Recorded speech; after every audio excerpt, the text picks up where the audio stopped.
This is London Real. I am Brian Rose. My guest today is Dave Rubin, the American political commentator, talk show host, international speaker, and author. Your show, The Rubin Report, is recognized for its politically incorrect and open approach to discussing fundamental principles such as freedom of speech. You have millions of subscribers and regularly interview guests like Sam Harris, Ben Shapiro, and Candace Owens. You've also toured with Dr. Jordan Peterson, hosting over 120 speaking events in 20 countries. And last year, you released the New York Times bestseller, Don't Burn This Book, Thinking for Yourself in an Age of Unreason, the definitive account of our current political upheaval and your guide to surviving it. Dave, welcome back to London Real. Brian, it's good to be with you. And I've also done London Real once before, so I feel that my career is somewhat complete now.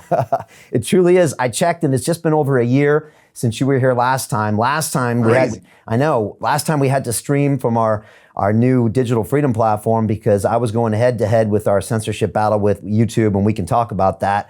And then I decided to run for mayor of London, Dave. So I might just bring you up to speed with what happened. We spent 9 months going head to head, and we nearly won. We spent millions of pounds. I went all in on this. We had a digital battle bus that I was driving around London and live streaming from the back. We logged 5,700 miles in the city of London. We did the largest outdoor ad campaign in British history, political history. We were ranked second in all the bookmakers worldwide for the whole campaign, actually ahead of the conservative candidate. We created a 50-page manifesto with detailed policies on the economy, crime, housing, transport. We had 10 million visitors to our website globally, 1.5 million shares. We served up 1.5 billion impressions of digital media. We had serious attack ads going after the incumbent and calling him out on all of his policies. We got 100 pieces of media, mainstream media, which was obviously pretty brutal on me, but 2-page spread in the Times of London, 2-page spread in the Evening Standard, covered by The Sun, the BBC, ITV, of course, with their own spin on it. But in the end, we were defeated by the woke, Labour, left-leaning mayor. And he kind of spun this narrative back to the people that they were actually looking out for the people when actually they weren't growing the economy. They were taxing people, a lot like what's going on with you and Callie. Also, we got stopped by the police in the middle of the campaign, Dave, and I got banned from campaigning. They fined my team. They tried to intimidate us. It was crazy. We also got disinvited from debates. We were not included on the mainstream media, even though, like I said, we were in second place according to the bookies. And we really fought back, but we had our own media channels. I had more subscribers than some of the mainstream papers. And so we fought back, and I think we really made an impression here. But in the end, this city got co-opted into this narrative that maybe you see happening in California or maybe nationwide, that this Labor Party is looking out for the working man when, like I said, their taxes are regressive. They hurt them the most. They had no solutions for the economy. They locked this whole place down for a year. And I was coming up with real policies, but they kind of feared everyone back into this election. So I'm telling you, I went through the ringer, Dave. And the upside is, though, is I think that YouTube now is a little bit more careful when it comes to banning me. But we're going to find out today, Dave.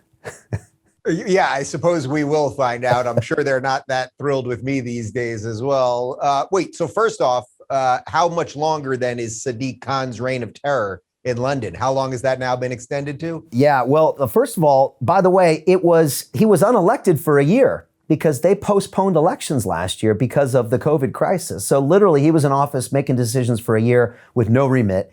Now it's been extended for 3 more years. And we've got 3 more years of this nonsense. I'm telling you, every taxi I get into now, and we're after the election now, says, Brian, we voted for you. What are we going to do with all these road problems, the crime problems, the knife crime? The economy still hasn't come back. And I said, look, we're going to keep moving forward. We have our own political party, the London Real Party. We're still pushing our agendas. But, it was a setback. And I'll be honest, we really, really wanted and thought we were going to win. We were out there with the people in the streets. My team went all out, but it's frustrating. And the reason I ran, Dave, is because I live in this city. It's my home. My kids were born here. I plan on being buried here. It's like my home now. And so I just couldn't sit by and watch these current politicians run it into the ground. And, if I hadn't run, I don't even think it would have been much of a race. So, it was my first time. I learned a lot about the political process, more than a political science degree, that's for sure. But yeah, we've got 3 more years of Sadiq Khan, unfortunately. Yeah, well, look, the fact that a guy like you got involved, a guy like Lawrence Fox got involved, outsiders who are trying to do something sane in an insane system, that is a good sign. Look, okay, so you didn't win this time. I suspect it probably won't be your last time. And if nothing else, you showed those people, the good, decent people who are the citizens of London, the cab drivers and the people who work in the pubs and everything else, like, people have to get involved. It's one thing for us to talk about these ideas all day long. But one of the things that I mention on my show is that we can't just talk. We've got to do. We've got to recall governors. We've got to build new places of education. We have to build new tech. We have to do all of the things because the progressives, in an American context, sort of your Labor Party, our Democratic Party, they're not for anyone. They're not for small business. They're not for minorities. They're for power. Every single policy that they put forth is taking from someone to give to someone else, as long as it fits in their intersectional diagram of insanity.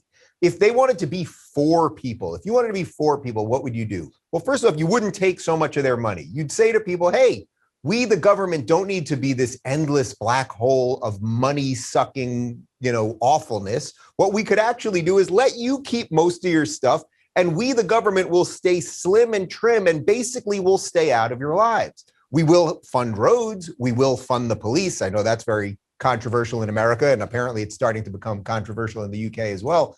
That's what a functional government would do. By the way, in an American context, that's what functional governments are doing in places like Florida and places like Texas and places like Tennessee. Now, unfortunately, I'm here in California, which is a really one state or one party state, the Democrats. I've got a ridiculous governor in Gavin Newsom, who we are recalling, although unfortunately I don't have much hope that he'll actually be taken out, because a recall just resets the election. It doesn't automatically remove him. He can run again in the recall, and most likely he will win because we don't have a great crew of people doing exactly what you did, which is saying, I'll take the bullet. I will get involved in this thing. I will put my life on the line. I mean that sort of literally and figuratively, because politics is so messy. I will take the salvos. I will let them write the hit pieces, all of those things. People just don't want to do it. And I'm very empathetic to that, obviously. Plenty of people have asked me to do it. I've had plenty of money people say, Dave, we'll back you, just get involved. And it's like, I don't know that I could do all the awful things it would take to get through that machine. And in some ways, that was Trump's greatest credit, in a way, his greatest skill, that he was willing to do all of the bad stuff that you got to do and work through it. But in the end, it didn't even work for him. So politics is very messy. But generally speaking, we all are fighting the same thing right now, whether it's you in London, whether it's me in Los Angeles, whether it's someone watching this in the Middle East or in India or in Mexico. The growing monster that is leftism, wokeism, progressivism, Marxism, whatever you want to call it, this centralized power that wants to pit us against each other and reorganize the world order as it sees fit. That's what we're all fighting against. And I think the silver lining is that people are waking up. And the question always is, well, how much destruction can it wrought before we actually do something about it?